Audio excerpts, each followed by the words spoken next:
今年奥斯卡入围10项的《罗马》是少见的黑白电影，讲述导演艾方索·科朗的童年回忆，向生命中最重要的2位女子致敬，浓浓情感感动不少观众。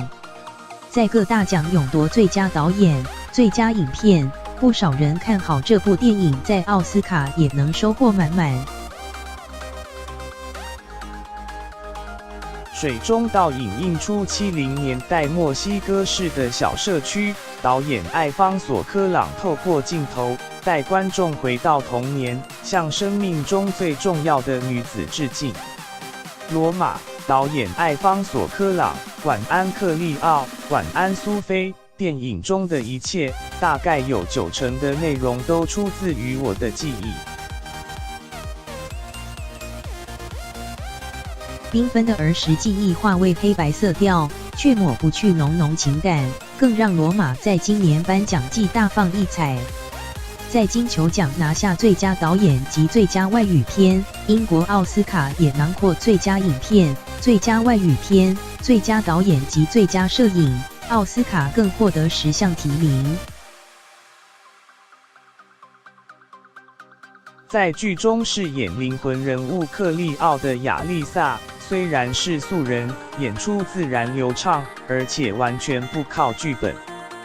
导演艾方索·科朗，每天早上我碰到演员们，我只会给其中一些人写下来的对话，让演员在无法预期其他人会说出什么的情况下，制造戏剧张力。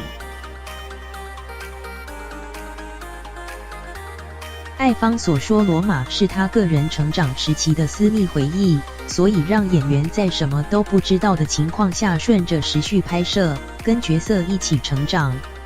除了克利奥，另一个重要的女性角色是艾方索的母亲，演员玛丽娜·德塔维拉。她很常谈起苏菲亚，就是她的妈妈。我开拍前和艾方索常谈过，谈到1970年代的女性离婚有多么艰难，以及她如何找到患难与共的伙伴，就是克利奥。艾方索出名的一镜到底拍摄手法，在地心引力中展现人类渺小，在罗马中则是描绘克利奥守护家庭的温柔。借着琐碎小事，倾诉对家庭的深厚感情，透过主角的眼睛一窥70年代的政治纷扰，以及阶级制度的不公。他自编自导还亲自长镜，从另一个角度重新审视自己的童年经历。导演艾方索·科朗在一场戏中，我告诉演员，你感觉快要窒息了，但当你发动引擎，钥匙离家中的那一刻，你宛如获得新生。拍完这幕后，我很满意。然后我突然发现，我导的这一幕，就是我爸爸离家的场景。